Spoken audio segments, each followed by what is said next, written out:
주영석 기자의 뉴스 속으로. 뉴스 속으로는 예방과 치료의학도 최고, 리퍼도 최고, 시니어 어르신들에게 서울 메디칼 그룹이 최고, 서울 메디칼 그룹 제공입니다. 조 바이든 대통령이 이스라엘을 전격 방문했지만은 별다른 성과 없이 돌아오고 말았습니다. 이스라엘의 지상군 투입을 막지 못하고 지지하는 입장을 발표했기 때문인데 물밑에서 이스라엘에 얼마나 절제를 요구했을지가 관건이라는 지적입니다. 이스라엘이 투입하는 지상군으로 인해서 팔레스타인 민간인들이 학살되고 세계 각국 인질들이 사망하는 상황이 된다면 국제 여론이 최악이 될 수도 있습니다. 특히 이스라엘 지상군 투입에 맞춰서 강력한 무장 세력 헤즈볼라가 참전하면 전쟁 확전으로 몇 년 동안에 걸친 장기전이 될 가능성도 있다는 분석입니다. 주영석 기자. 안녕하십니까. 조 바이든 대통령이 성과 없이 돌아왔지만은 그래도 한 가지 확실한 것은 결국은 이스라엘의 편을 들었다. 이거 이게 되겠네요. 그렇죠. 사실 그 성과가 나오려면 이제 이스라엘과 팔레스타인의 그 전쟁을 좀 멈추게 했어야 되는데 그걸 못했으니까 성과는 없었다고 봐야 되겠고요. 근데 지금 말씀하신 대로 그럼 뭘 남기고 왔느냐? 미국의 강력한 이스라엘 지지 이제 그거였던 것 같습니다. 그 타임즈 영국 언론이죠. 타임즈가 조 바이든 대통령과 베냐민 네타냐후 이스라엘 총리 회담 소식을 전했는데 비공개 회담이었습니다. 이게 그래서 뭐 기자들 만나서 뭐 이렇게 회담에서 무슨 얘기했다 얘기하지도 않았어요. 그렇지만 이제 타임은 소식통을 인용해서 무슨 얘기를 했는지를 전했는데요. 조 바이든 대통령이 네타냐후 총리에게 이스라엘 군을 투입하는 그 지상전에 대해서 지지했다 이렇게 타임즈가 보도했습니다.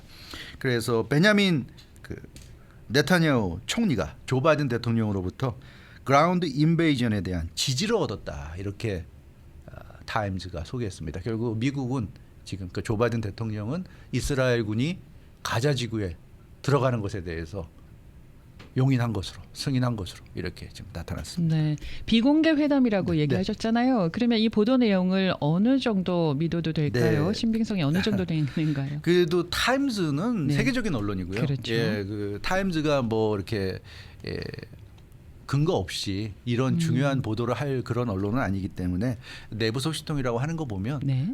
상당히 좀 정확한 그런 소스가 있지 않나 우리가 이렇게 봐야 될 것 같고요. 네. 그 타임즈의 보도를 우리가 이제 정황상 찾아본다면 예. 일단 백악관이 조 바이든 대통령이 이스라엘을 방문해서 돌아올 때까지 계속 그 이 트위터를 통해서 X를 통해서 소식을 전했는데 이 업데이트한 그런 내용들을 보면 그러니까 공개적으로 업데이트한 내용들을 보면 하마스 섬멸에 반대하는 메시지가 없었습니다. 그러니까 그 얘기는 이스라엘이 지상군을 가자 지구에 투입하는 명분도 테러 집단인 하마스를 이제 완전히 없애버리겠다는 거 아닙니까? 네. 그러니까 그런 부분에 대해서 반대한다는 것 내용이 한 번도 없었어요. 그래서 결과 이런 걸 보면 타임즈가 보도한 대로 조 바이든 대통령은 이스라엘 지상군 투입을 지금 찬성하고 있구나 하는 걸 알 수 있고 조 바이든 대통령의 그 발언도 소개해 줬는데 백악관이 그 내용을 보면 이번 사건은 이스라엘이 당한 9.11 테러다 이렇게 얘기를 했고요. 테러리스트들은 승리하지 못할 것이다. 선택은 쉽지 않고 언제나 대가가 따르지만 나는 전시 결정을 내렸다. 뭐 이런 얘기들을 했기 때문에 이런 걸 다 종합하면 타임즈 얘기대로 이스라엘 지상군의 가자지구 투입을 인정한 것으로 이렇게 보여집니다. 근데 이제 타임즈 보도를 보면 흥미로운 것은 이 소식통이 누군지를 밝히지 않은 거죠. 근데 뭐 그것까지 밝힐 수는 없겠죠. 그랬다가는 다음부터는 그 소식통을 통한 이제 소스를 더 들을 수 없을 테니까. 그래서 우리가 이제 지금 이현주 아나운서 말씀처럼 믿어도 되나 싶은 생각도 있지만 그러나 여러 가지 정황을 보면 거의 뭐 사실인 것 같습니다. 네. 그러니까 뭐 조 바이든 대통령의 입장에서도 이스라엘이 가자 지구에 지상군을 투입해서 마구잡이 살상을 하는 것 이거를 지켜만 봐서는 안 되는 거 아니겠습니까? 그렇습니다. 지금 그 지상군 투입을 인정했지만 그러나 그렇다고 해서 정말 가자 지구에서 수많은 팔레스타인 민간인들 살상하고 인질들 죽어나가게 놔두고 뭐 이런 식이 되면 정말 그건 곤란해지는 거죠. 그래서 타임즈는 조 바이든 대통령이 베냐민 네타냐후 총리에게 조건을 걸었을 가능성이 있다 이렇게 보도했습니다. 이건 뭐 100% 확실한 건 아니지만 타임이 이제 소식통의 말을 듣고 여러 가지 주변 상황을 체크해 본 결과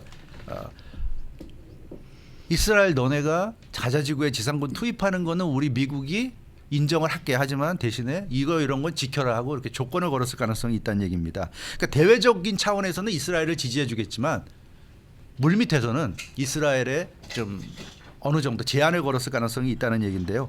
그럼 그게 무엇일까? 이스라엘 방문 기간 중에 조 바이든 대통령이 공개적으로 언급한 게 있습니다. 그것만 봐도 우리가 좀 어느 정도 감을 잡을 수가 있는데 어떤 내용이냐면 팔레스타인 사람들도 중요하다 이런 얘기를 했어요. 공개적으로. 그러니까 이스라엘이 테러를 당했기 때문에 테러 집단이 하마스에 대한 그런 엄벌이 필요하지만 그러나 팔레스타인 사람들도 중요하다 이런 얘기를 했고요. 향후 경로에 대한 평가가 필요하다. 경로라는 건 결국 하마스를 섬멸하는 것은 옳은 일이지만 어떻게 섬멸할 것이냐 그 부분은 굉장히 중요하다는 얘기입니다. 그 과정에서 수많은 민간인들이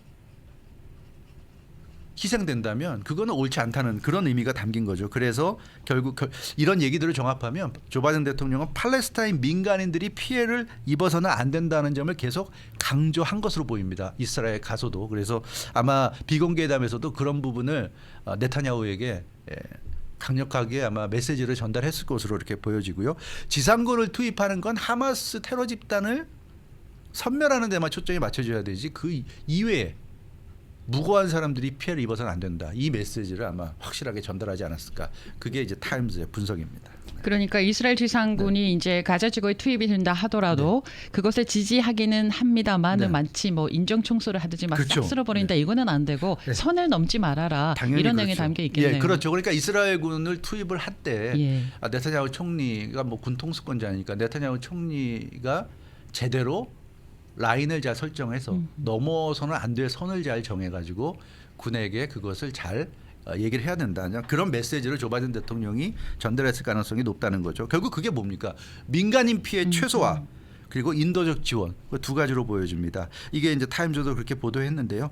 현재 진행 중인 경로가 그러니까 이스라엘이 지상군을 투입해서 앞으로 하겠다는 일이 과연 가장 효과적이고 가장 피해를 최소화하는 건지 그런 부분을 신중하게 평가해야 된다. 이제 그런 얘기를 했을 가능성이 높다는 얘기고, 그러니까 하마스 섬멸이라는 대의는 맞다고 하더라도 지금 이스라엘이 하려고 하는 방법이 최선의 방법인지는 반드시 이스라엘 너희들 스스로가 자문자답을 해봐야 된다. 아마 이런 얘기를 했을 것 같습니다. 예컨대 이게 무슨 얘기냐면 하마스가 100명인데 100명을 섬멸한다. 근데 100명을 섬멸하고 나서 100명을 죽이고 나서 봤더니 하마스는 50명이었고 나머지 50명이 민간인이었다. 이런 식이 되면 곤란하다는 얘기죠. 그렇게 되면 안 된다는 얘기입니다. 그래서 저 중에 분명히 다수가 하마스인 것 같다 하더라도 거기에 무고한 사람이 희생될 것 같다 그러면 그런 것은 두 번, 세 번 심사숙고해서 참 어렵습니다. 예, 그런 결정을 이제 해야 된다. 누가 하마스인지 누가 민간인인지 어떤 기준으로 그렇죠. 어떻게 찾아야 될지. 그러니까 목적이 올바르다고 해도 수단과 방법이 목적에 부합하지 않는다면 이거 재고를 해야 된다는 거죠. 네. 그러니까 테러 집단을 응징하는 게 목적은 올바를지 모르지만 그 수단과 방법이 민간인들까지도 피를 흘리게 만드는 거라면 그건 재고를 해야 된다. 이제 그런 얘기로 보여집니다. 그러면서 뭐라고 그랬냐면 조 바이든 대통령이 이건 타임즈가 네타냐후 앞에서 조 바이든 대통령이 했다고 한 말인데요. 하마스는 팔레스타인의 다수를 대표하지 않는다. 이런 얘기를 했어요. 그렇기 때문에 하마스를 섬멸한다고 해서 팔레스타인 사람들까지 피해를 입게 해서는 절대 안 된다. 이게 조 바이든 대통령의 메시지로 보여집니다. 근데 뭐 조금씩 조 바이든 대통령이 네타냐후에게 주문한 내용들이 좀 나오고 있는 것 같아요. 나오고 있어요. 내용이. 타임즈도 그렇고 미국의 온라인 매체죠. 악시오스도 그렇고 보도하고 있는데 타임즈 보도를 보면 그 네타냐후에게 강조한 게 지상군을 투입했을 때 최대한 절제할 것을 요구했다고 그럽니다. 그러니까 뭐 총을 들고 싹 쓸어버리듯이 이런 식으로 그 공격을 하게 되면 너무나 많은 무고한 민간인들의 희생이 예상되기 때문에 그래서는 안 된다는 거죠. 희생을 최소화하는 쪽에 전략과 전술을 써야 된다는 얘기고, 또 하나는 가자지구 팔레스타인 사람들이 지금 최악이잖아요. 우리가 이 시간에도 전해드렸다시피 거의 지옥 같은 상황에 처해 있는데 인도주의적인 물자가 들어갈 수 있게 보장해라. 이스라엘이 꽉 봉쇄하고 있기 때문에 아무것도 좀 통과가 안 되는데 팔레스타인 사람들에게 인도주의적인 물자가 들어갈 수 있게 보장해라. 그 얘기는 뭡니까? 국제기구라든가 이런 사람들이 들어가서 도울 수 있게 해달라는 거고, 그런 사람들 안전까지도 책임지라는 얘기예요. 그런 만큼 군사작전도 조심스럽게 진행하라는 그런 메시지가 깔려 있는 것으로 이렇게 보여집니다. 악시오스도 이런 보도를 했어요. 이스라엘 문제 관련해서 미국 정부 관계자의 말을 인용했는데 이번 그 미국 이스라엘 정상회담에서 조 바이든 대통령이 확전에 대한 우려를 네타냐후에게 분명히 전했다고 합니다. 너네들이 9.12 테러 같은 피해를 당했으니까 그 집단 하마스 집단을 공격하는 건 좋은데 그게 중동 전체로 확전하는 양상이 되면 곤란하다. 그 메시지를 전달했다고 합니다. 이건 악시오스가 보도한 내용이고요. 특히 지상군을 투입해서 필요한 그런 일만 하고 깔끔하게 물러나면 좋은데 그렇지 않다면 굉장히 심각한 상황이 될 수 있다.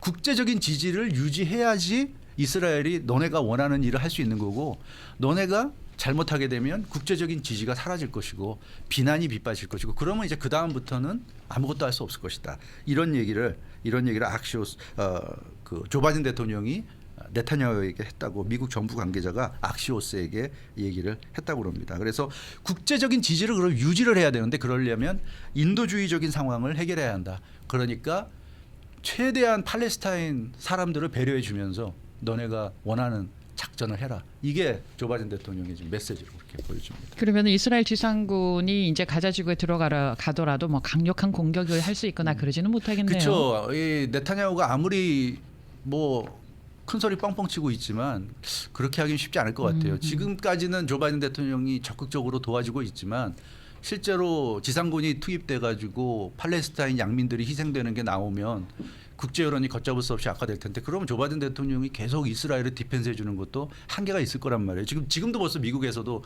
굉장히 많은 비판이 나오고 있고 지금 뭐 1억 달러인가를 이스라엘이 지금 지원한다고 발표한 것에 대해서도 많은 지금 비판이 나오고 있는데 근데 그런 면에서 볼 때 이스라엘도 이 미국의 메시지에 대해서 부담을 느끼지 않을 수 없을 것 같아요. 뉴욕타임즈가 그래서 오늘 보도한 걸 보면 조 바이든 대통령이 이스라엘을 편들었지만 나름대로는 경고도 한 것 같다. 이렇게 뉴욕타임즈는 평가했습니다. 지상군을 투입하고 싶으면 투입하는 걸 말리지는 않겠지만 결과에 대한 책임은 이스라엘 너네가 져야 될 것이다. 이 메시지를 조 바이든 대통령이 전달한 것으로 이렇게 뉴욕타임즈는 보고 있습니다. 그래서 이스라엘 지상군 때문에 팔레스타인 민간인이 학살되고 이런 상황이 나타나서 국제 여론이 악화되면 그때는 미국도 어쩔 수 없다. 이런 메시지를 전달한 것으로 보여집니다. 그래서 뉴욕타임즈의 결론은 조 바이든 대통령이 이스라엘의 지상군 투입을 최대한 지연시키려고 하는 것 같다. 이렇게 지금 평가를 했고요. 원래는 지난 주말에 투입했어야 되는데 지금 뭐 나오는 얘기로는 이번 주말쯤에 들어갈 거다 이런 얘기인데 그 실제로 이제 이번 주말에 들어갈런지는 두고 봐야 될 것 같습니다. 계속 이렇게 늦어지는 만큼 이스라엘도 신중할 수밖에 없지 않느냐 이제 이런 얘기고요. 특히 가자지구 들어가게 되면 점령할 수도 있는데 일시적인 점령은 뭐 그럴 수 있지만 그러나 장기 점령하는 건 안 된다고 확실히 선을 그었다 이렇게 뉴욕타임즈는 전했습니다. 그래서 이 이스라엘이 가자지구 들어가서 경고망동하지 말라는 얘기를 했을 것 같고요. 그러니까 이렇게 되면 이스라엘도 제대로 공격하기는 어렵지 않겠습니까? 맥주로 치면 뭐 한창 마시려고 할 때 마셔야 맛있는데 지금 한창 마시려고 하다가 시간을 끄니까 이제 김이 다 빠져버리는 좀 이런 느낌도 들고 그래서 이스라엘도 상당히 좀 고민을 하지 않을까 그런 생각이 좀 듭니다. 네. 근데 지금 가자 지구에 잡혀 있는 인질들도 사실 큰 문제 아닙니까? 그렇죠. 거기에 뭐 외국인들도 많고 말이죠. 그렇죠. 지난 7일 토요일 이스라엘에 이제 하마스가 로켓포 공격을 퍼부으면서 이제 그때 국경을 통해서 하마스 전사들이 들어가서 이스라엘에 많은 사람들을 납치해 갔어요. 이스라엘 사람도 납치됐고 외국인도 납치됐어요. 그래서 그 사람들이 아직도 가자 지구에 있습니다. 한 200여 명 있는 것으로 알려지고 있는데 이 사람들은 뭐 미국인, 영국인, 독일인 여러 나라 사람들이 있단 말입니다. 그래서 이스라엘이 가자 지구 공격할 때 잘못하면 이 인질들도 사망할 수 있어요. 그 굉장히 중요한 문제입니다. 그 하마스가 인질들을 얘기하니까 이스라엘이 그랬어요. 죽일 테면 죽여라. 우리 갈 길 간다. 이런 식으로 대응했는데 이게 사실 큰 문제가 될 수 있는 거죠. 이스라엘이 지상군 투입해서 강하게 공격하는 바람에 만약에 미국인, 영국인 뭐 이런 사람들이 다 죽어나간다면 그 문제는 굉장히 또 심각해질 수밖에 없는 거죠. 그래서 이스라엘도 이제 그런 부분을 생각을 할 수밖에 없지 않느냐 하는 좀 분석도 나오고 있습니다. 결국 미국 입장은 이스라엘이 참으면 좋고 또 공격을 하더라도 좀 정확하게 원래 목적한 부분만 타격했으면 좋겠다는 생각이네요. 그러니까 이제 수술로 예를 들면 정확하게 외과 수술을 해서 암이 있다 그러면 딱 암만 쫙 잘라내는. 그러니까 건강한 세포까지 건드려서는 안 된다는 거죠. 그러니까 아주 정확한 외과 수술을 해라. 이제 이런 얘기가 되겠습니다. 네. 지금 미국이 가장 두려워하는 거는 사실 중동 전체로 전쟁이 확전되거나 그렇죠. 또 국제 여론이나 미국의 여론이 이게 악화되는가 이걸 그렇죠. 지금 제일 두려워하고 있는 거 아니겠습니까? 그렇죠. 바이든 대통령으로서는. 예. 악시오스가 이번에 조 바이든과 베냐민 네타냐후 정상회담의 내용을 소개했는데 그 자리에서 조 바이든 대통령이 가장 강하게 물어봤던 게 뭐냐면 헤즈볼라가 개입하느냐 그걸 굉장히 여러 차례 물어봤다고 그래요. 가장 관심 있게 물어본 게 헤즈볼라 개입 여부였다고 합니다. 왜냐하면 헤즈볼라가 개입한다는 건 중동 전체로 확전된다는 거기 때문에 그렇게 될까 봐 조 바이든 대통령도 걱정을 하는 거예요. 그래서 이번 그 네타냐후와 대화에서도 가장 관심 있게 물어봤던 게 헤즈볼라 부분이었고 그 자리에 베니 간츠 전 이스라엘 국방부 장관이 배석을 했었는데 그 부분 질문에 대해서 베니 간츠 전 국방장관이 대답을 했다고 합니다. 만약에 헤즈볼라가 참전하면 이 전쟁은 수년 갈 수 있습니다. 이렇게 그렇죠. 조 바이든 대통령에게 얘기를 했다고 그래요. 그래서 굉장히 좀 심각한 그런 상황이다 하는 그 얘기가 나왔는데 그래서 더욱더 조 바이든 대통령도 이스라엘의 지상군 투입에 굉장히 그러니까 겉으로는 찬성하지만 아마 속으로는 굉장히 좀 걱정하는 그런 좀 상황이 거예요. 되는 네. 것 같습니다. 네, 주영석 기자였습니다. 뉴스 속으로는 예방과 치료 의학도 최고, 리퍼도 최고, 서울 메디칼 그룹 제공이었습니다.